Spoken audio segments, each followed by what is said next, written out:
What's up, everybody? Fast Hours Podcast, episode 70. 70. And we've got a special guest on today, too. So we've got Rory Flynn, we've got Drew Brucker, but we've also got Tyler Bernabe, Generative AI creator and strategist, here with us today. And he's doing some crazy cool shit as well. So we're going to dig into that with him. But before we kick things off, let's let him sort of introduce himself to the audience here. So Tyler, take it away, man. Tell us a little bit about who you are and what you're doing. Yeah, what's going on, everybody? My name is Tyler, better known across the greater AI sphere and the creative community as jboogxcreative.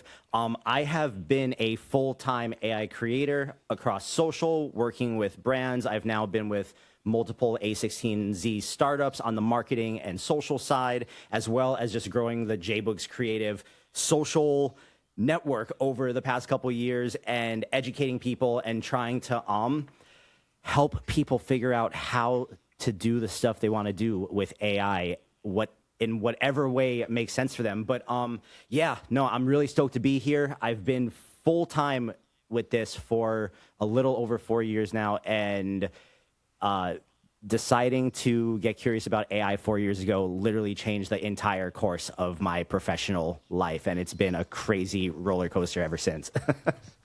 Dude, and also for everyone, Tyler is also a listener, so we keep things in the family here. We also expand the family here. Right? Like, that's how this stuff works. So, and if you've opened a social media app in the last 3 years, you're probably guaranteed to have seen one of his viral videos. There's been not one, not 10, maybe like 100. So maybe more. The cool little pin I like to wear in my hat and the notch I like to put on my belt is that with every single, let's call it AI generation of tools, every new whatever you call it, as AI has evolved over the past 4 years. I started with Warp Fusion back when we had to work that out with the Google Collab notebooks and Python, and it was a pain in the ass, and 10 seconds took hours to get the frames for.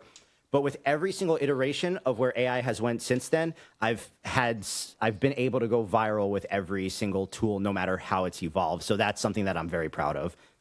Did you have a very, very good eye for, like, number one, stopping the scroll, number two, having a little bit of, like, I don't want to say, it's not necessarily shock value, but it's not something I've seen today. Let's put it that way. And it's not repurposed. It's always new. It's always original for whatever theme.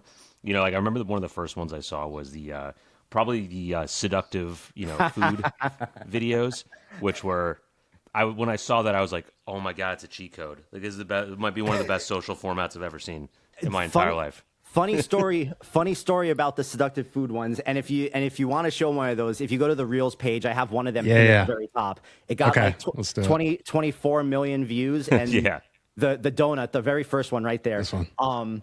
I actually made that live on stream with everybody as they were watching. And these videos were a response to me being so burnt out with making content and posting every day that, like, I needed to step back from taking myself and taking everything so serious. And I just needed to do something to make myself laugh. Yeah. And that one thing completely turned into like a 6-month detour of degenerate food craziness. They're so good though. Like whenever I'd pull one up on my screen and I'd see it, I was just like, this is incredible. Like it's so creative, number one, but also like just a great way to probably unearth some of the dirtiest minds on the internet. To be like, dude, I came up with it because, like, so even those back in the Animate Diff Comfy UI era, I was making those, like, I had a consistent community of, like, girls from the pole dance community I was working with, and I would use videos of them and I would turn them into dancing food with Animate Diff and through a bunch of, like, masking tricks and After Effects.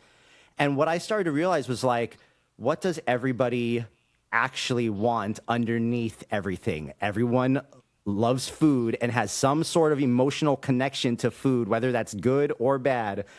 And everybody wants sex. It's like, it's those two things, and you mash them together, and the velocity on that content is crazy. It's a shock factor, like Yeah. this is, I think you may actually know her on X though, Lola. We've talked about her stuff before. I love Lola. But there's that same shock value. It's different, right? But the commonality or the string there is this shock value. It's something that you're just like not expecting to see, and in some ways kind of goes into this slight bit of uncomfortableness that is just so unique and really I think like differentiates itself from the rest of AI content across the board that we see.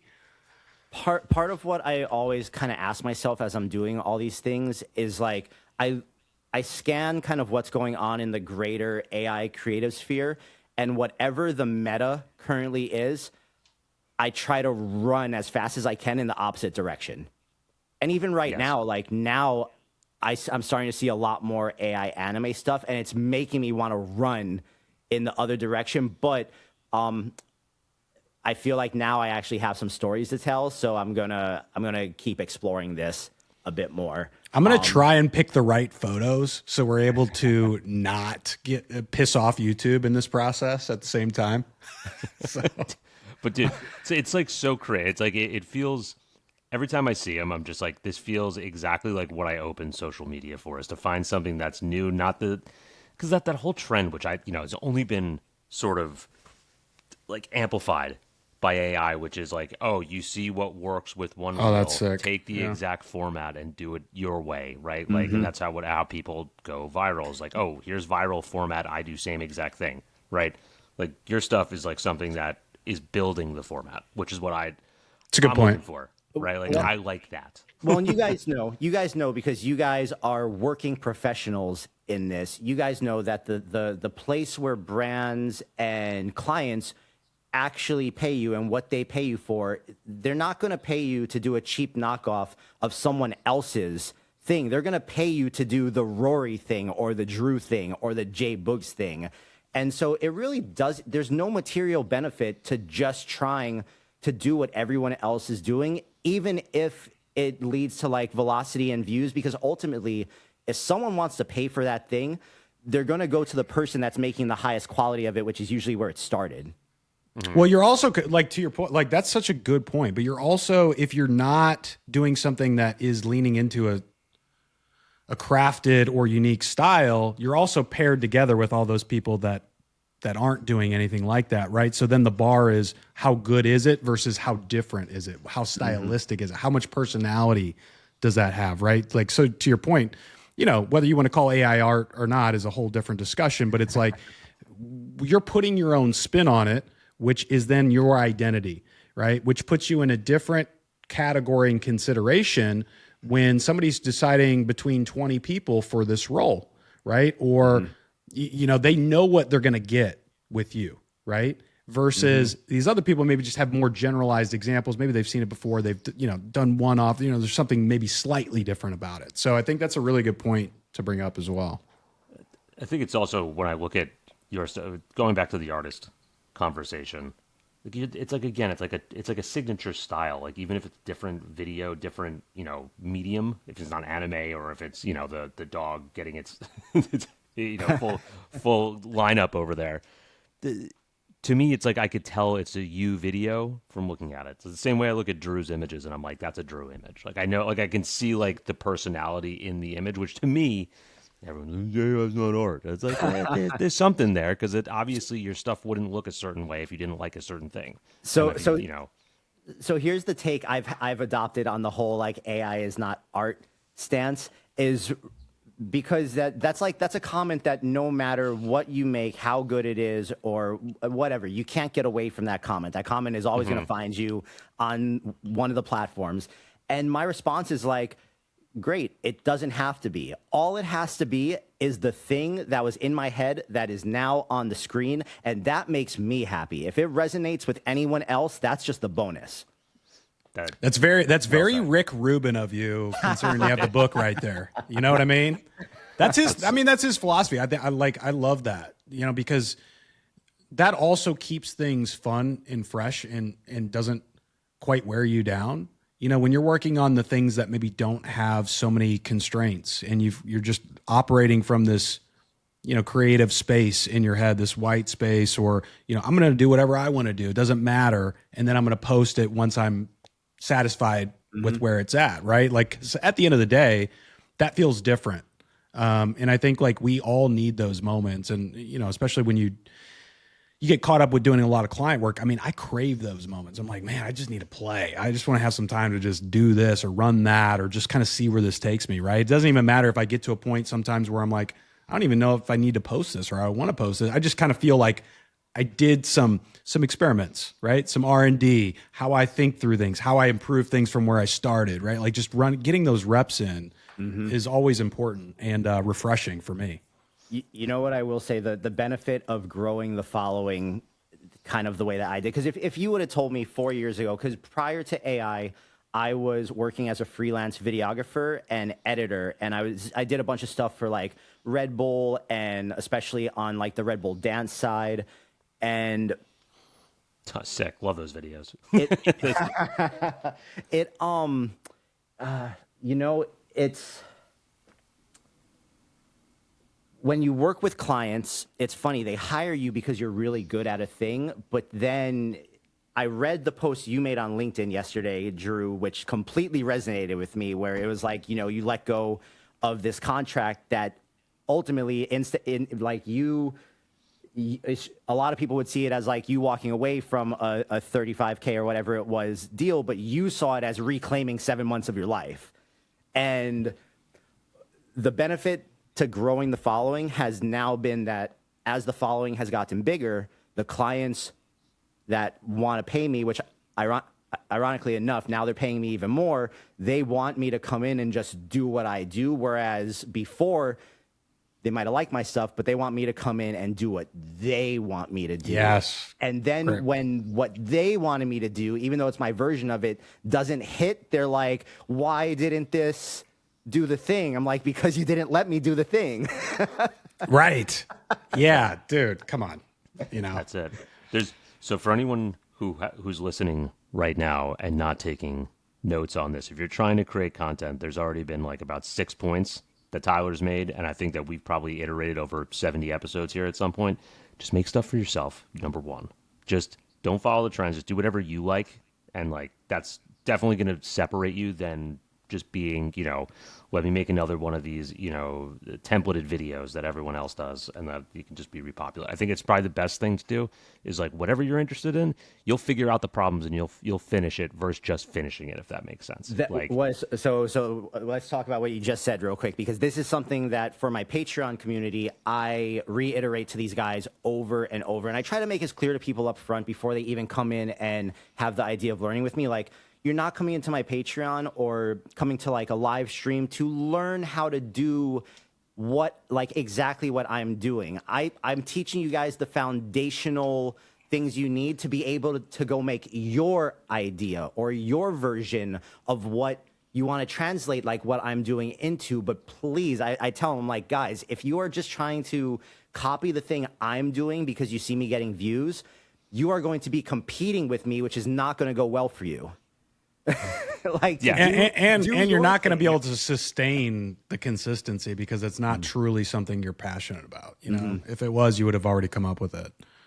And that's something that Drew and I definitely have hit on a few times here, which is like you can't even like get tied down to a style most of the time because you can explore whatever you want, and it's really hard. I have ADD when it comes to that. I'm like, I want to do this, but I also want to do this, but then I also want to try this, but then I never have time to like really continuously like dive into a format or a style to like master it. It's like I want to try anime. I want to try Pixar. I want to try realism. I want to try whatever. You want to do everything at the same time. Sidebar real quick. I can't believe Instagram did not ban me during this era of these videos. Cheat code. Like, such a cheat code. I cannot believe it. Maybe this was before they had the proper protocols to really understand, what was being shown, And where so like with these things though, where I was like, what really made them start popping off was when I realized like, oh, these crazy, outrageous little food image prompts I'm writing, GPT 1.5, when they still had the Sora platform, right? Like, I'm so pissed that OpenAI did away with the Sora platform. That was my favorite place to actually generate GPT images. That model generates these outrageous anthropomorphic whatever images on another level compared Is to that what everything these else. most of these are? These were all GPT 1.5. Yeah. Okay. Because it's interesting because I was wondering when you were doing, I'm like, where are you not getting flagged on some of this? Because I like anytime I do anything that's remotely close, I get flagged. But was this on? Sorry, just to clarify, Sora. This was Sora 2, not Sora 1. So I used the Sora platform to generate the images, but I never really. I would only use the Sora video model, the first one at least, for their editing function with their little timeline, because that was so for all these videos you see, the reason why they look so smooth and you don't really see the frame, that jank in the middle, was way back when Sora 1 came out and they released their timeline editor. I had figured out that if I take I'll take all my clips into Premiere, I'll put them all together, I'll export that with the janky frame in between all of them where you see the jump between the start frame and the end frame. You take that clip into what was the Sora editor, and you just chop away those couple frames where it goes from start frame to end frame, and you don't prompt it, nothing. I would just regenerate it and let Sora fill in the blank, and it just made everything perfectly, consistently smooth, and there are no cuts in the video. That was the cheat code back then, and still no one's really figured it out since then. Like no one's really added that feature, which I remember doing the same exact thing and being like, this is probably the best part of the entire platform. It was funny, but it was also like there was between that and Remix and Blender, there was some really cool stuff that first go around, even if the video generation itself wasn't like the maybe the top tier at the time. What I will say about this whole era for me is that like the velocity on these videos is crazy. You could look at the numbers on them. Like every one or two videos was doing multi-million views or in the high 100,000s. But those 6 months that I was doing the food stuff, even though it helped me grow my Instagram exponentially during that time, conversion on those things for Patreon, for client work, absolutely non-existent. Really? How are you funding people there? Let's do a little bit of, I'm curious on the creator side of things. I think there's probably a bunch of people listening that are creators. How are you moving people from Instagram to Patreon? Were you doing like the ManyChat route? Were you doing like newsletter? So if you on literally any one of these videos, if you read the description, they're all an ad for my Patreon. Like that every video gets that same description with that same word, and I just change the first line or two depending on the video. And so the reason why there's a little bit of strategy here, and maybe it's anecdotal, right? But whatever, we're all trying to figure this stuff out. I don't put the like comment thing at the top, the comment learn. I put that at the bottom because I think of the Instagram video as like a lead qualifier for Patreon, right? So you have the person that's going to watch the video and then doom scroll past it in their feed and not even follow or come look at the rest of the page. I don't even want to attempt to monetize that person in any way, shape, or form because most of the time that's a waste of time. The person that clicks into the video and reads the description, well, that's like layer 2. They're at least interested enough to see what I had to say about what was on the screen. And then the person that comments learn is obviously like they're completely qualified and they should bounce to the Patreon if they're interested enough that they've clicked through those 3 layers and fought their own attention span to get there. This was like you were running. Were you doing like ManyChat or something like that, where it was like auto DMing? Yeah, it's all ManyChat. Such a hack on Instagram that you can't do that on like LinkedIn or anything like that. Which thank God. I mean, it would be just that's all LinkedIn. LinkedIn does not care about people posting on their platform. They can say whatever the hell they want, but they do not care. I mean, the reach share now is just brutal, bro. I mean, it's brutal.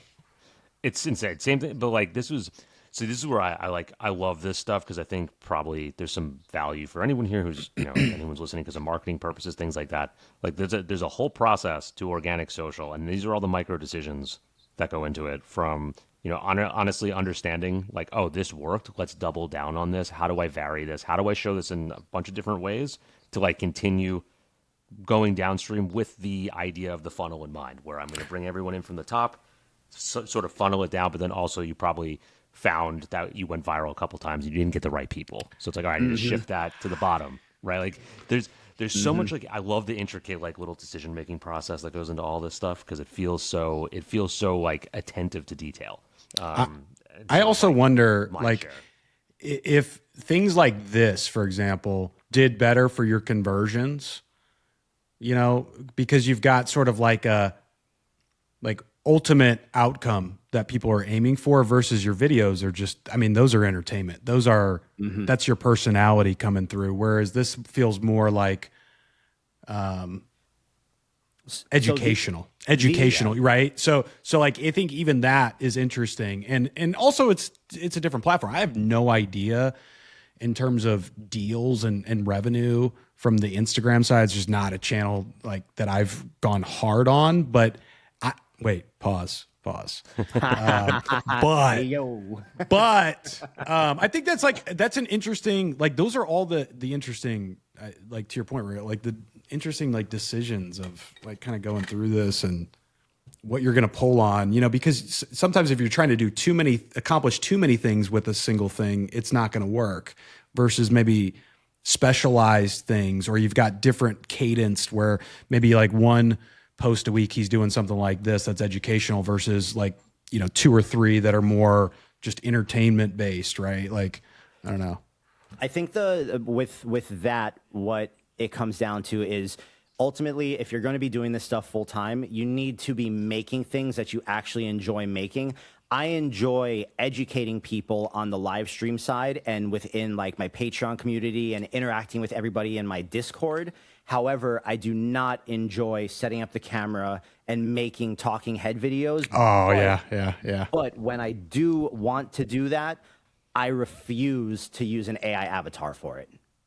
Oh, dude, yeah, no, yeah, no, only if it's a funny absolutely one. Not. Only if you video to video to your face on like a banana, like, you know what I mean, like one of your characters. But dude, like, this one's great. This is also, for anyone who's not familiar with what a full-time content creation role looks like, which is where whenever I hear someone bashing content creators, they're talking about the bottom 95% who don't put in the work like this.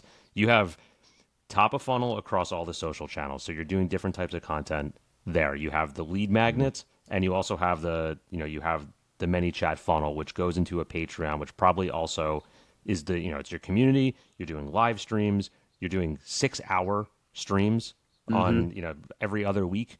If anyone has ever tried to talk for 6 hours and explain themselves what they're doing, it's not easy. It's not easy to explain everything every thought that comes through your head. So like, not only just the creation side of it in general, coming up with new ideas, being consistent, doing that every day, then like understanding the marketing side of the funnel, how to get people there, how to keep people there, and then also how to deliver for them every time. Like that's a lot, man. And that's a single, you're one person, right? That's doing all this. Solo dolo, for better or worse. Perfect example. Yeah. This is like the perfect use case for anyone who's wants to know what is like how to build a successful content creation business. This is what it looks like, but it's also like that's the amount of work that goes into it. You don't get there by posting 3 times a week. Like it's not how it works. You gotta love that shit. Yeah. That's why it's like, I mean, like that's also what was interesting about, I guess, Rory, you and I that was the way to get the following, right? Mm-hmm. But it's also not, I mean, at least for me, I can speak for myself. I mean, there was a period of time where I did genuinely love to post, but I think at the end of the day too, like when things get busy, the last thing you want to do is like stress out about, oh man, like I got to spend an hour thinking about like, well, okay, first of all, what am I going to post? Second, like, how am I going to communicate it? You know, what format is it going to be in? You know, and then, you know, early days, like, I mean, even now, right? Like LinkedIn specifically, like you need, like carousels still bang, but how fast can you put that carousel together? I mean, I know you can do it now faster with AI. Even then though, like you're still going to have to edit and tweak stuff. I'm not comfortable with the design output I get, even with design MD files where I'm like, oh yeah, this is ready to go right out of the gate. Like there's no, like it's not. So I still got to go in and do that. I mean, it just eats up a ton of time, but you know, mad respect to anybody that's like creating full time, because again, you have to love it. And, you know, I think like in general, when you build that kind of following, you know, there are a couple of reasons why people do it, but once you have a following, they'll follow you to different channels. They trust you, right? You're being authentic. You can bring some of these things along with you for this ride. And ultimately, like that's paid off for all of us here, you know, for sure. But yeah, it's a love-hate for me. It's a love-hate for me, for sure. What? Oh no, go on, Rory. No, I was gonna ask you how you deal with like fatigue from being from the creative side. Like, how do you just like? Because I get it. There's certain times where I come off a project where I've been like doing something that's so like system technically heavy. I'm building like, you know, workflows that are, it's like multi-step, multi-checks and balances, huge system prompts, and then it's like, all right, let's go create on social, and I'm like, I got nothing. Like I got no juice left. You know, it was different when it was like that was feeding my business. But how do you consistently stay there in that pocket? So let's talk about consistency for a minute. So before everything really popped off for me, when I was starting on Instagram, I was like, okay, this is what I'm going to do. Because I was at the time looking for what path could I go with my career that feels like it's going to have longevity. And that still is not a question I've answered. Every day I do this stuff, and every time I'm looking for a contract, and every time a new tool comes out, I look at everything through the lens, as silly as my content is. I view everything through the lens of, does this help my longevity, or does this distract from my longevity? And those are two very important distinctions when I decide like between what tools I'm going to use and what makes it into my stack and all that kind of stuff. But as far as the burnout goes, there's no way to avoid it. And I think that if you're working full time in any capacity, doesn't matter what it is, AI or not, everyone's going to hit that point. And hopefully the career path and the job you've chosen is one that, like, when the day gets really long and it's really shitty and you don't want to do it, it's the thing that, like, you don't mind being exhausted over. And I think back to when I was, you know, hustling with the camera and doing motion graphics and doing like VFX and everything. And I was just like, it was fun, but I'd much rather be stressed out over this stuff and have creative fatigue over this stuff than what I was doing before. And then to go even deeper on that, I look at how I tried not to be so insulated and tunnel visioned in what I'm doing that I forget what's going on in the rest of the world and what a lot of other people's situations are. And Great point. on the days where I just feel like I'm hitting the wall, I remind myself, like, you cannot take this position you've somehow managed to build for yourself for granted. And like this is what you gotta do. And the mantra, especially over the past like 2 years, has been the only way out is through. And so I just fucking go through it. I love it. I think I needed that more than maybe most people. I just needed someone to say that again to bring me back to reality after looking at, you know, a 1,500 line code of JSON prompt that's going into a system prompt. And I'm like, is this really where, you know, I started with making crazy stuff on Midjourney, and that's where I am now. It's like one of those things where you do need some perspective. So thank you for providing that again. It's just like, you get frustrated at the dumbest stuff now. Like I was telling Drew last week, I couldn't get Seedance to say the word stump. It wouldn't pronounce the P. It just 10 generations. It wouldn't say stump. It would say stub, stum. It wouldn't say the P. I was like, I'm gonna rip my hair out. Like I'm gonna toss this computer. It's like, and just Isn't like it light so it on funny fire. that, especially with something like Seedance, where it's like I throw so many crazy ideas at it, and I'm like, there's no way it's going to do this. And then those are the ones where it nails it on the first try. And then I'm like, oh, this is going to, like, this idea I have tonight is going to be like low lift, low effort. This is a super simple one, and nothing fucking works. Of course. Yeah.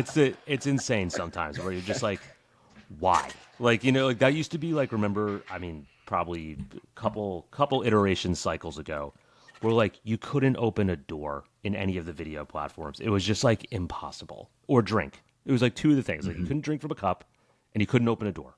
Smoke a cigarette. Like, yeah. It was like, why is this so hard? Like there's enough training data on it, but now, you know, these are things that we look at, it's like, oh, I can have like a dragon flying through the sky, blasting a city into smithereens, but like opening a door is tough. You know, like some of the stuff is like very. Same with the car driving forward. We were just talking about that.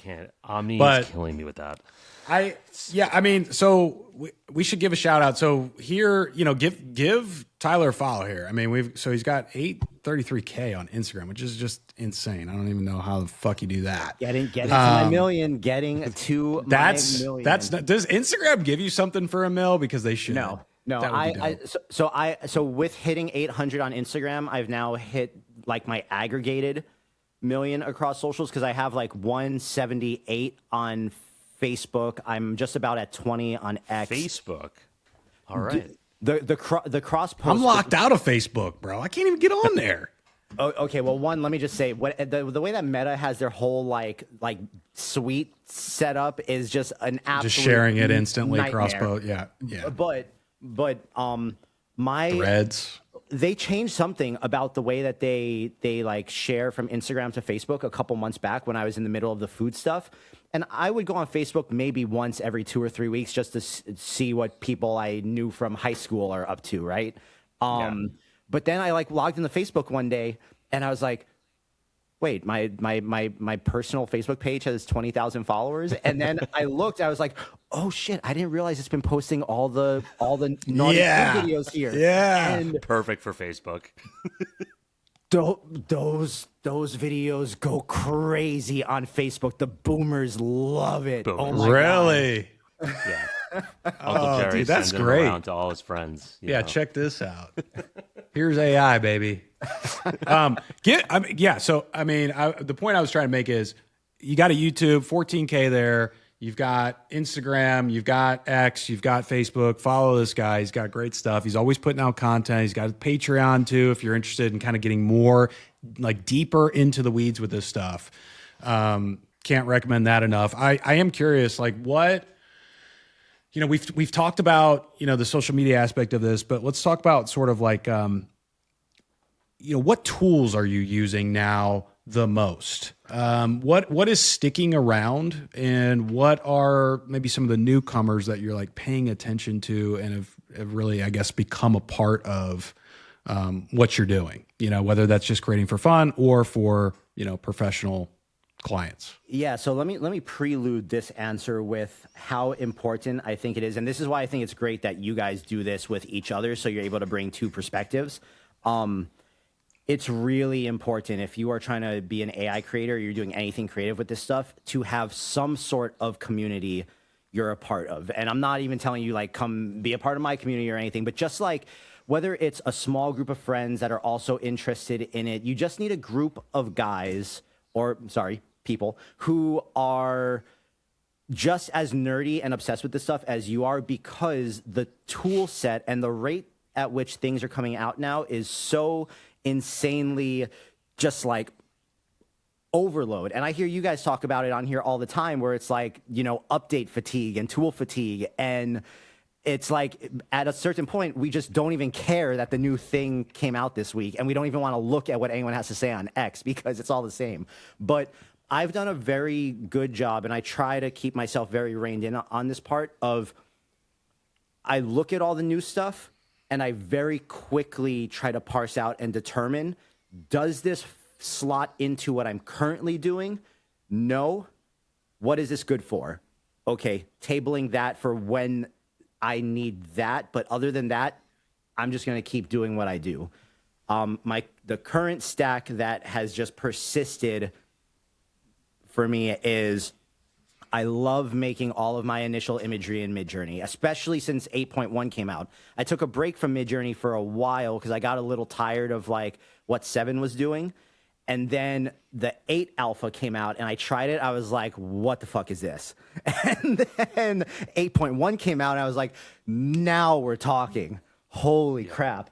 So 8.1, I feel like was a real energizer for me. And pulled you back in a little bit. Yeah. So Midjourney 8.1 for aesthetics and vibe and brainstorming. And even when I just need like creative inspiration, just like brain dumping on it until I see something and I'm like, that there's a whole story in that image. I can run with that. So I go from Midjourney 8.1. I bounce back and forth between Nano Banana and GPT-2 for the editing aspects. And then GPT-2 has been my workhorse for my professional and my brand work. And I've been able to mostly navigate around the little weird nuanced things that the model does that really give away what it is. But Midjourney, GPT-2, Nano, and like I'll always keep Kling in my back pocket for something because Kling is just like, you know, it's like that steady Eddie that when you need a good start frame, end frame, it'll do it for you, usually within the first 4 generations. But Seedance just has me in a chokehold, man. It just absolutely has me in a chokehold. And then, of course, my partner is Claude. And I need to get on Rory's level, though, because I have just recently realized how much I would benefit from just doing everything I do out of Claude code and just having all my context persist. Because currently, my Claude is kind of built in a way where I have like individual projects for all the different prompters or types of things that I do, but I'm starting to see the bigger picture now. So I need to evolve that system, but there's only so many hours in my day. Hive mind it. You got to hive mind all those different prompt engines. Be like, you need to build Tyler, the orchestrator. That sounds like, you know, it's like a perfect, you know, the offshoot of Tyler, the creator. And like, so they can tap into all that stuff and then just be like, ooh, I want to get a little creative with all these and like sort of mix and match. It's fun once you get there. You just gotta like I've always said, it's like whenever you have like 4 or 5 hours, you know, like it's just like I'm gonna build something. I'm gonna like just talk and then like string things together because the crazy thing is it's like mostly all there. It's just like you need to like just work through putting it together. But I think. Which sometimes, like I actually sat down and had this conversation with Claude last night, and I was like, can you walk me through how we can do this thing? Because this feels like an insurmountable task with how many different like strings of context for all these different things I do. I have spread throughout these projects with you. Can you just walk me through how I can at least start doing this? Because I know that this will make my life easier. Yeah. And it's probably like, let me write like a 17,000 line of code plan for you. And then it's like, whatever, I'm going to stop now because now you're getting crazy. Going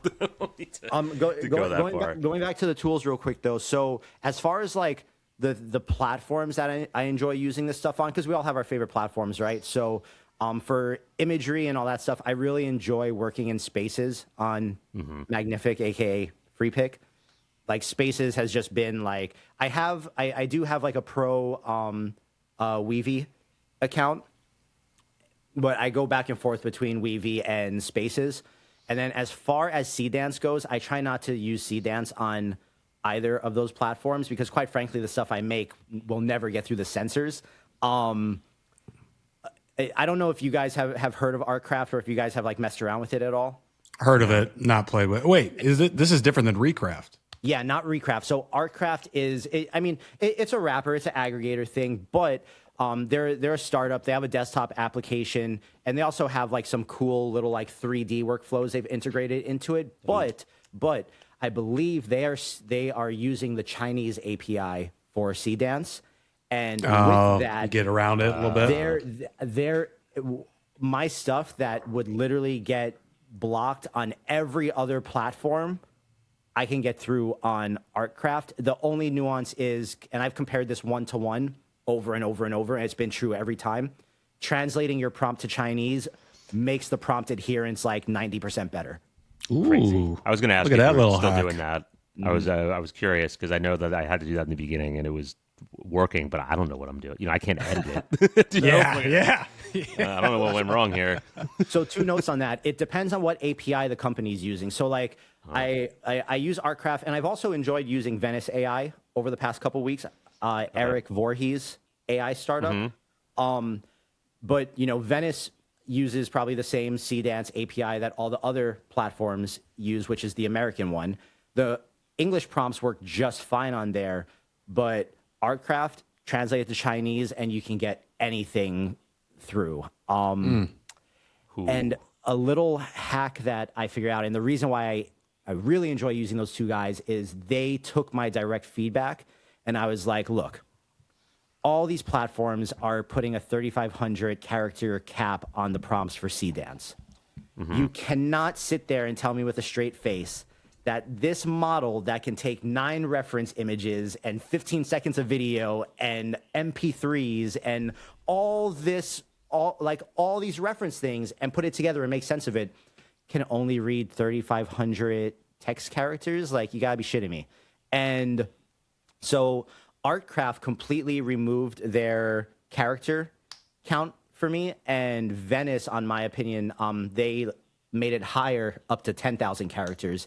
And I'm telling you guys right now, having those extra characters, the prompt doesn't get tossed out the window after 3,500 characters. Seedance doesn't just not read it. There's no way I could make the complicated stuff I've been making, especially with the anime, without that extra context in the prompt. Interesting. That's really good insight. Yeah, so you brought the receipts with you on that, huh? Mm-hmm. Yeah, that's My interesting. my entire page is the receipt. Yeah, that's sick. Well, so let's dive into that a little bit more on the 10,000 side.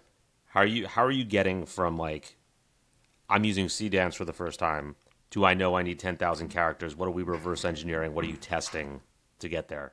Like, No, he's typing those 10,000 characters from scratch in an empty box. I'll throw this up for you guys real quick. Okay, so this is my Claude. I like using the desktop app, but like I said, I need to migrate to Claude Code. But I built this Seedance 2.0 YAML-style prompter, and this is my 3rd iteration of it. And this prompter has hard-coded into it to keep the prompt at 10,000 characters. Okay. And so the prompts end up looking like this. So let me find like a good one for like where was the Swamp Guardian? So this was, I think, the old one. Tyler, how do you have this set up in your Claude? Because it's a little bit zoomed out. Do you have this set up as a skill, or is this like a project, or what are you working with in here? So I enjoy working with it as a project. Okay. But I did also turn it into a skill so that it can like follow me to some other projects that I work in and like co-work and stuff like that. Yeah.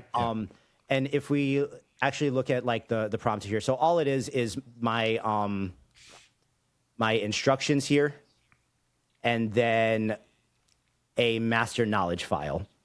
Okay. Is that reference prompts, or is that sort of like general guidance on what you're llooking for? It's reference prompts. And then, so like, I've been building these prompters and trying to like iterate on them and make them as good as possible ever since like Kling 2 point something and VO3 came out. I think I started going hard on it when VO3 came out, because I realized how important the detailed prompt was, and that I had no interest in sitting down and writing that out myself, because quite frankly, that's not what I do. Isn't it great? It still blows my mind that just something that, I mean, simple is maybe not the right word, but something that like accessibly available to anybody, can be created and save you so much time in this process. And it's lasted this long. Like, like when we did this with the stills, like I think we knew at the time it was valuable. We also didn't know that was going to still be something that you still use today. You know what I mean? Like that, it's kind of surprised me that these things are so valuable. And then, I mean, no shade to anybody like Midjourney. They've got to describe and things like that. But it's just like those results are wildly different than results that we might get with our own. And I don't know. It's fascinating to me that no one's really like figured that out, and we've still not moved past that as sort of like this individualized layer, in a sense. The YAML formatting is particularly transferable. It's definitely a good format. If any, do you want to give a shot at explaining that? Because I don't even know how to explain it. But I think about it the same. I mean, how ask me to explain a JSON prompt. I don't fucking know how to explain a JSON prompt. I know that it takes the thought and compartmentalizes it in a way that these things really enjoy reading it and understand it. And just so like whoever's watching this has an idea of, like, when I say prompter, I'm not just giving it like the image here and I'm like, make this woman fight this bull and make it anime style, right? So I use whisper flow. I don't type anything because, quite frankly, the thing I love about Claude and how like this whole LLM process has really transformed the way that I work. I brain dump on Claude. I feel bad for my Claude. My Claude has to parse through so much weird, crazy shit that comes out of my mouth and make sense of it. But so like this was the very first prompt for the first scene of the viral old woman with the bone in the swamp clip that Evolving AI actually just shared yesterday on their page. And like, I'm just going to read this out real quick so you guys have an idea, because it's literally this is voice transcribed from me talking to Claude. And so, all right, we're going to write a 15-second old school manga animation prompt. This has to be in the style of Akira or Ghost in the Shell or Samurai Champloo. Pick one of those that you think makes sense and go with it. We want this to feel very retro. We want to create this world where this old grandmother who guards this ominous swamp ridge and sits on a grave of deceased guardian heads guards the crossing with this massive bone that glows red beneath her. I'm not too sure what we want to say, but let's find a way to include... I'm not too sure what we want to say, but let's find a way to include that on the ground. And let's really stay inside of this intense color palette that we see in the style of the bottom of the image reference, which this is the image reference. And I'll explain why I make the image references like this in a moment. Boom. Where was I? I'm not too sure. Like a mid. Okay. You're speaking like a Midjourney prompt, by the way. This reads like if you chopped it down into its pieces, it's like, oh yeah. So, I think we want to open up with her mid-fight with a crazy, massive Japanese-type monster pulled from Japanese mythology. We open on action, and she very quickly slays it by clubbing it over the head with her giant bone and then using the bone to absorb the monster into her necklace. She then hobbles, and she goes from being hyper-dynamic and mobile to hobbling over and crutching her way back to her station on top of the deceased heads. All dialogue should be in Japanese. No music, absolutely no music.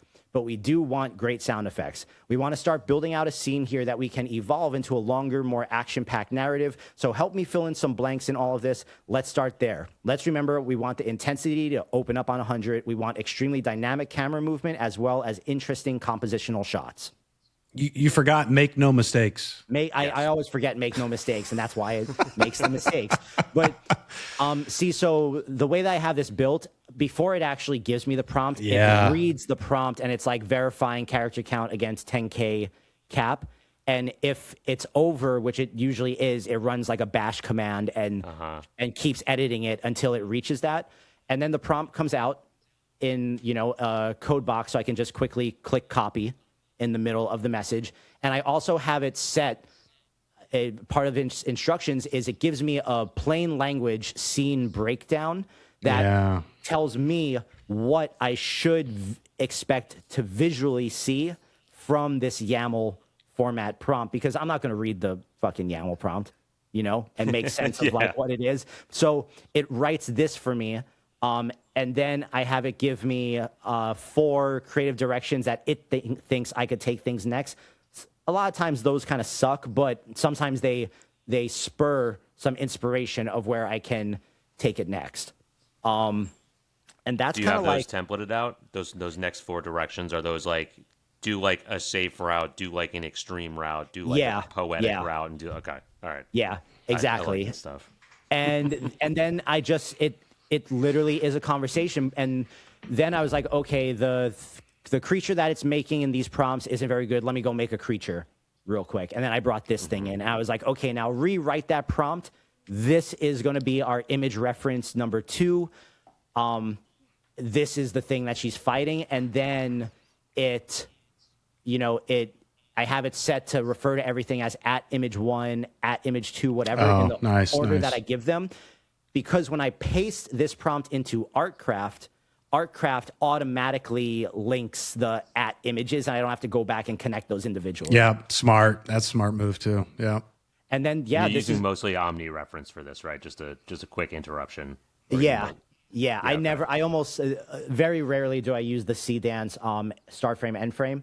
I use it to connect really rough transitions.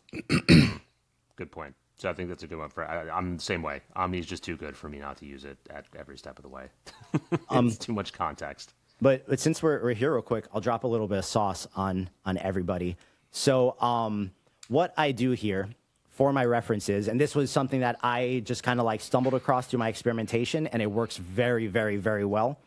If you give Seedance a single image from Midjourney and you prompt to do something cool with that image, Seedance really likes trying to lock on to that image composition and put that actual frame in the video, and that's really annoying, even when you prompt hard against it sometimes.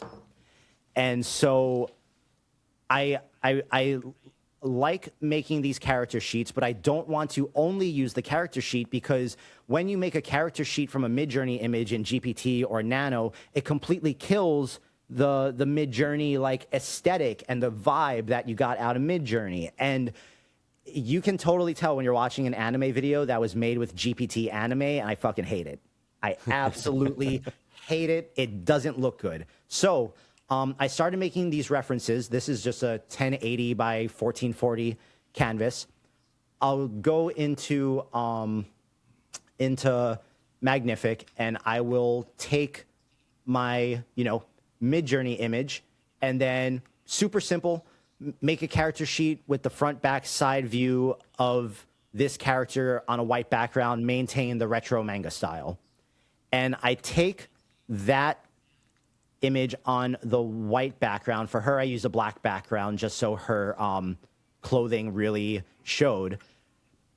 And then I just come into Photoshop real quick, and I snap the character sheet to the top.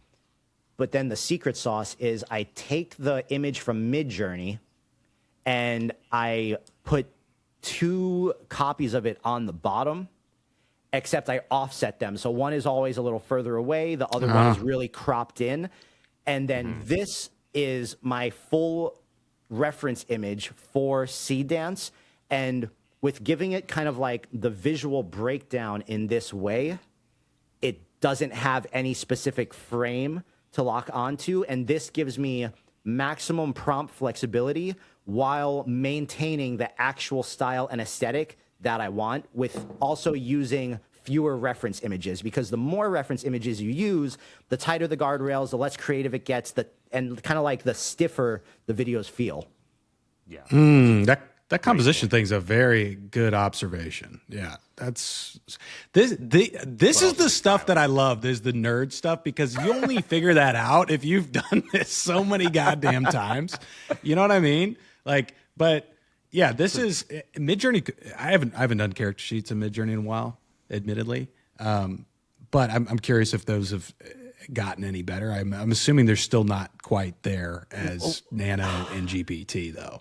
I just find that whenever I take a character that I made in Midjourney and then try to expand on that character, it kills it. It kills the magic that like I loved about it. And so a little bit more insight here. I built a anime specific prompter for Claude called the hardcore anime prompter. So here, what's like you guys have like a very loose prompt you use when you test Midjourney. What's the phrase you guys use? Which do you just formula?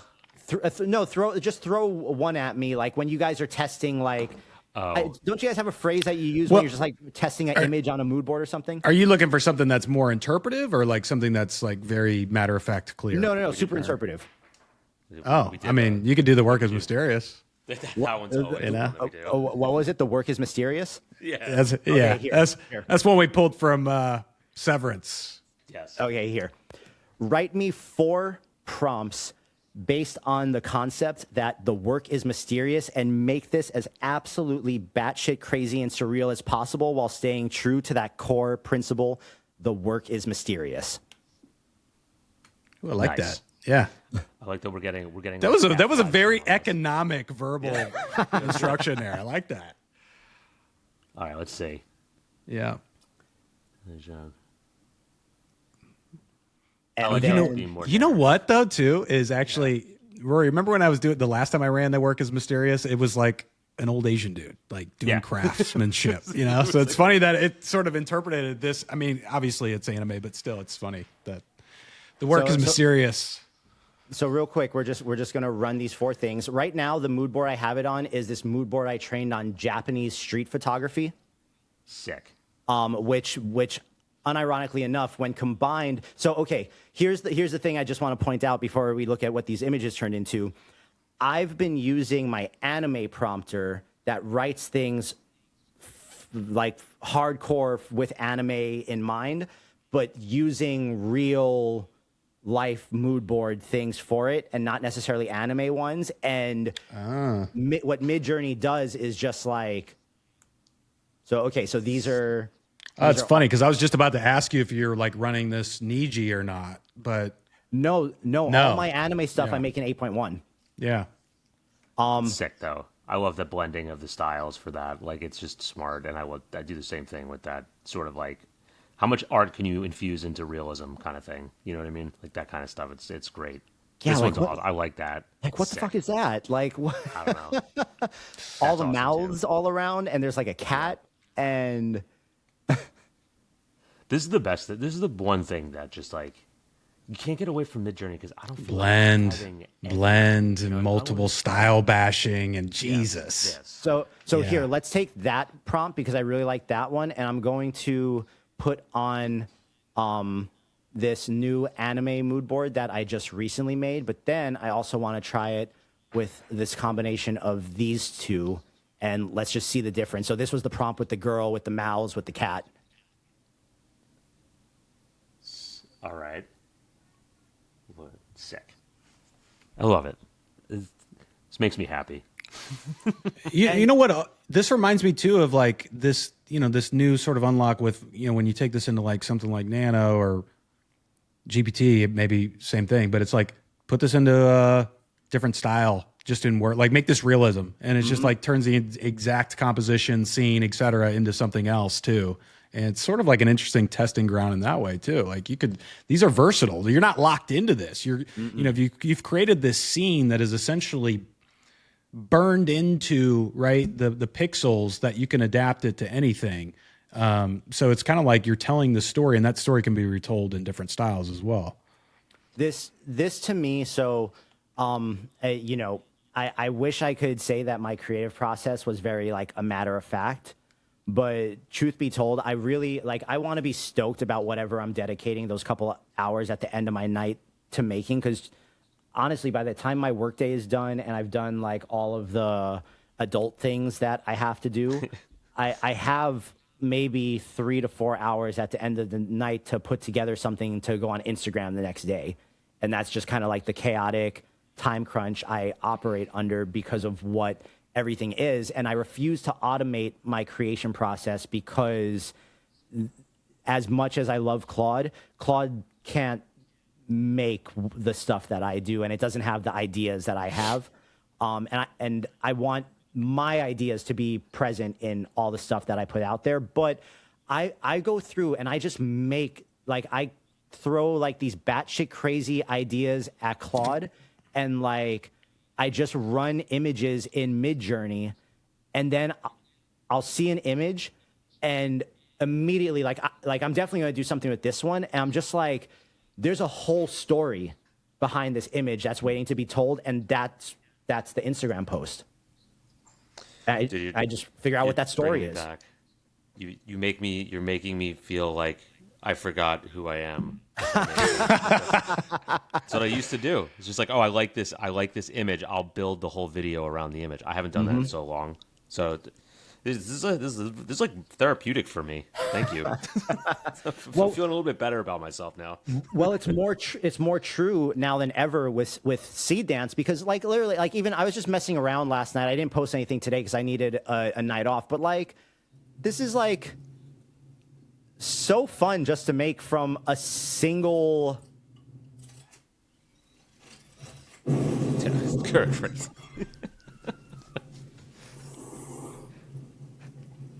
And that's one single generation? Yeah. Okay. Great. It's just like you can, and so like to also avoid burnout, I have I've come up with formats that on a night where I don't quite feel like doing anything, I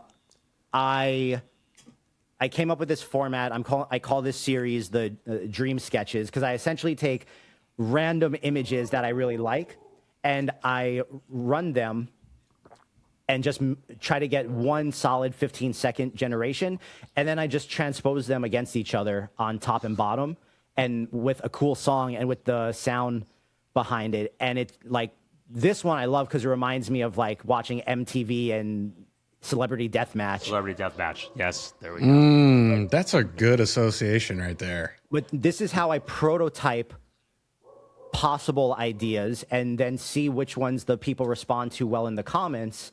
And then I know which one I can go back to and, turn into like its own little thing and give a story to.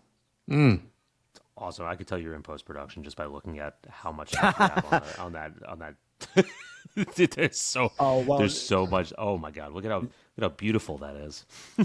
And I don't know if you can tell, but none of so I basically exclusively run 15-second generations in Seedance, and I think about each 15-second video as like a package of clips, rather than trying to get a perfect 15-second cut, because I know that I want to go in and edit it, and that's where the real flair comes in. And so like each one of these are all, sections that I deemed worthy from 15-second long clips that I just like put together and just like made work. Don't you love when it does something unexpected and then it takes your story in a different direction too? You get it's like, oh, that's cool. Let me go that direction also. Like you let it lead sometimes, like what you're doing with some of the image gen, right? Like sometimes the story gen from the video side too.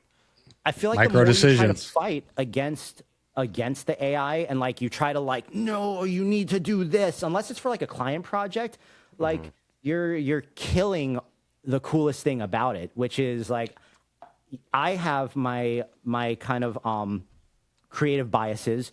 You guys have your own creative biases. We all do. We have directions that when we're presented with a choice, we will naturally kind of gravitate in a certain way. I want AI to pull me in ways that I would have never thought of for myself. Great point. And that's, you know what? I feel like we have to surrender that sometimes because we've been so hell-bent on control. I think probably because we didn't have any control for the longest time, and now we do. And it's like, now that I have it, I don't want it anymore. You know what I mean? It's like, now that you can control everything, it's kind of like I want to go back to not having the control. But it's definitely something that I miss is just like riffing and then going, do we lose the stream here? Or are we still good? Still good, baby. We're listening to you. We're locked in. What are you talking about? I see freeze frame on Tyler down here. So sorry about that. Oh guys. no, I think I was he was just staring. He was just dead eyeing you, brother. Well, I'm getting a freeze frame, so maybe that's just me. I was like, am I just talking to the board here? Well, by myself? you know what? Just my own We head? did mention that we would tap on some of the updates or just like things happening in the space too on this pod. So as we kind of wind down here, let's talk about some of this stuff really quick. Just give me quick reactions, anything you guys want to add, right? So Reeve just dropped 2.0, 4K image. Have you guys played with it? Have any initial thoughts? Does this change anything for you? Are you excited about it? Does it? Yeah, I'm just curious, like it. because I think we touched on this last week. I mean, we get in that mindset, like we hear something that's new, we're like, oh, cool, yeah, fuck yeah, it's going to change everything. A couple days go by, nothing changes, right? So, like, does this have sticking power? I mean, I don't know that any of us here are power Reeve users, for example. So, does this make you want to go in there and start really generating from it? I guess is the question. I gotta say, I was a fan of the first iteration of Reeve. Like, I really liked it. I thought it had like a lot, like a very high editorial content, and was like somewhat had like some of the Midjourney magic, where it was like, this is, I could just type in something and it would go in a lot of different directions. But kind of left it for the most recent updates, because I was like, I don't know how much I like it now. But there is something genuinely interesting about this. I'll just pull this up real quick. This is, You gonna talk about the edit?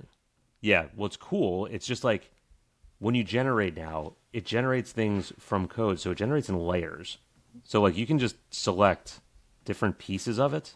Like, it doesn't do this after the fact. It does the whole thing in layers. So if I didn't want, trees there or whatever, and I just go, prompted, rocket ships, right? Like, you can just change individual layers, right? Like, I don't know if that was the best idea, but you're just getting the feel for it. So I think this is interesting. I don't know how much I'll use it. Yeah. I just think it's like, kind of, Yeah. all right, I see what they're doing here. Like, we're going at an image generation a different route. This feels like a feature that's going to get stolen. I mean, because That's what I mean. Yeah. that level of control is nice, dude. So I'm going to answer my own question. I don't know if this change, like, I don't know if this makes me want to start using Reeve regularly by any means. I'm not sure yet. I'm not going to go that far. But like, to your point, Rory, like this edit thing is interesting. So you've got this, then you've got the sub layers, right? And then look at this. Like, even if you click face, now you've got sub layers in the face. Mm-hmm.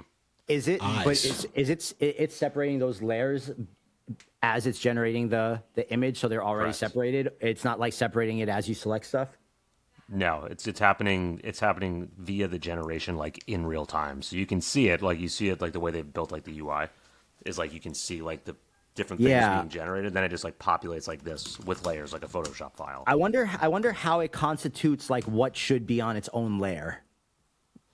It's interesting, right? Well, it's because it's writing the whole thing from code. So I think it's like legitimately coding the entire image pixel by pixel, if my understanding is correct. That's your non-technical opinion right there, just of face value. But I would say that feature is genuinely useful.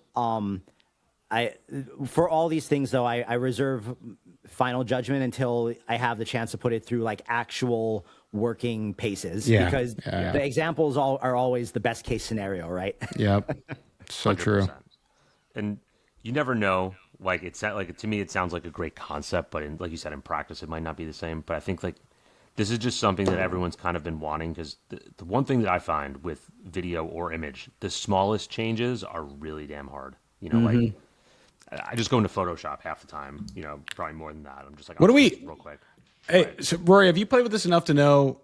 Okay, so if I'm gonna make an edit to this eye here, which I've clicked into, right? Uh-huh. Am I just typing it in right here? Because that's what So what it's making it seem like? that's the way I would think about it. And then I hit apply, right? Is it not changing anything? I don't know. I mean, this one didn't change anything. I mean, it did change the eye, but it didn't listen, right? So there you go. This is just So I wonder if I'm doing this right. I mean, probably should have tested this out before we got on here, but I don't know. I think like that individual layering thing, I think the point we're trying to make here is like, that is a very interesting feature, right? I mean, to selectively zone in on anything and then not worry about anything creeping outside of that being morphed or distorted or changed, right? Even Nano and GPT sometimes fuck up with that shit. So, all the time. I think that's very interesting, nonetheless. Yeah. The most just like annoying. again, you see it. The most annoying part using these tools in the professional way is when you do have to do image edits and you genuinely want to do the edit in Nano or GPT and not go the Photoshop route. And then just like to change that small thing, the amount of total image degradation, You got it, baby. degrading You got it. that you get is really hard to swallow sometimes. 100%. You're officially now 100 part of the. Yeah, I was just about to say podcast. Whenever we trip over at least 1 to 2 words, an episode. It always happens. So that's that. Now you're officially part of it. But that's, dude. I 100% agree. Like, there's nothing more frustrating than like. I think video is even worse too. When you get like, I made a video the other day with a little golf ball that just popped out of nowhere. Like, it just whole video great, and this little golf ball popped out of nowhere into the screen. And I was like, how am I going to get rid of this? Like, I have to go through so much effort. I was supposed to regenerate it. So hopefully I get it. But you know, client projects, you can't do that most of the time. You have to actually you have to go the VFX route or the I'm going to have to go segment that and roto it out. Like, it's going to be a pain in the butt. But someone's going to need to come up with a micro editor that works. I don't know why we can't nail that. Yeah, So agree. I'm still waiting for my Midjourney editor, man. I'm still waiting for it. Dude. I'm still waiting for it. So that's the question, right? Because curious how you think that's going to live up to the hype, and will it? Because if it's good enough, we've talked about this before. If it's good enough, it's going to bring people back, and it's going to keep people in this tool, and like connecting the Claude to this and that and the other, and all these tools. I mean, like, that's cool. I mean, you can do it in one place. I still kind of like the old school way going into the platform, personally. I don't know. Call me old school. But like, I would rather spend my time in Midjourney, the muscle memory's there, and get back to that place where I'm doing the majority of what I need straight in the fucking platform. I just hope it lives up to the hype. And not just that, I want to edit images with the same mood board they were made on. Yes. Like, that's the real thing. Because like, so right now, especially for like my split screen series, I will take an image, I will make it black and white. I'll give the people 24 karat gold grills and put gold chains on them and make everything black and white except for the grills and the chain. But I can only do that with Nano because GPT, fun fact, GPT is fucking atrocious at making grills. Like, it can't do the grills. It can't do the grills. Bad. Nano nails it. It's so good. But it, just even doing that one little thing takes a little bit of the juice away from the Midjourney vibe. And I want to just do it in the platform. I feel like the image model, the 8.1 alpha, is so good. At least to me, it's like leaps and bounds above what 7 was. Yes. I feel like they could do it. Why can't they do it, right? With the editing. We're asking ourselves the same question. Also, like when though, like I thought the initial thing that we talked about and what they were talking about on Offstars is like, after we do 8, edit model, focus on edit model, and I know things changed, that like 8 didn't quite land the way they thought it was going. They probably should have kept that beta, or closed circle for a while, because there was so much fluctuation with the results and the quality. You had some that were like super tack sharp images. You're like, oh, hell yeah. And you had others that were just like, yeah, it doesn't feel like the same model, and then 8.1 has been really solid, but now now it's 8.2 and we're talking about 9, but like, what is the edit model? When are we getting it? And what exactly is it? We've talked about it kind of like having some of these features of Nano. There's a lot of ambiguity around it. I think partly is that they're playing that close to the vest for a reason, but at the same time, man, I hope it doesn't let us down. You know what I mean? Yes. Because I mean, resounding like, yes. Dude, Roar, I mean, you guys know this, but like, there's been plenty of features they've launched that we've waited for, and it comes, and then no one uses it. No one uses it, and then it's like, damn, I wish y'all would have focused on something else. What was that? What was that open world, Rory? You remember the name of that? Open world. Patchwork.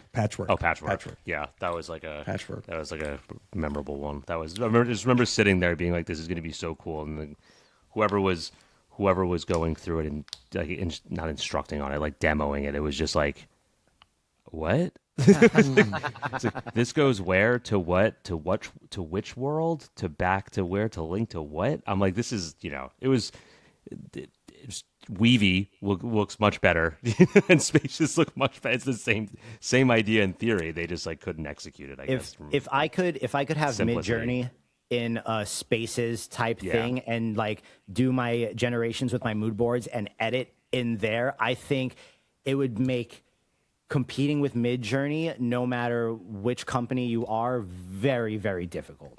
Yeah, I mean, I use it all the time. It's like I use it for environments the most now, like because I hate the environments that ChatGPT and Nano build.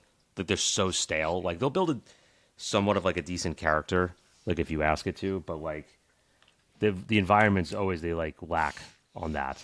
And Midjourney can get some really cool like background textures, like just overall composition and vibe. Like it just does it so much better to me. That's just my thoughts on it. But I tell my community, man, I tell them like, you guys got to fight with Midjourney to like get what you want and make your mood boards and build up your style and your aesthetic, because I was like, that is the quickest, surefire way right now to be able to differentiate yourself visually. I was like, if you guys want to make all your imagery in GPT or Nano, like that is totally okay, but don't be surprised when your stuff is indistinguishable from everybody else's. That's a really good point. Yeah, it feels like you're maybe a little bit more boxed in stylistically. Mm-hmm. Right? Totally.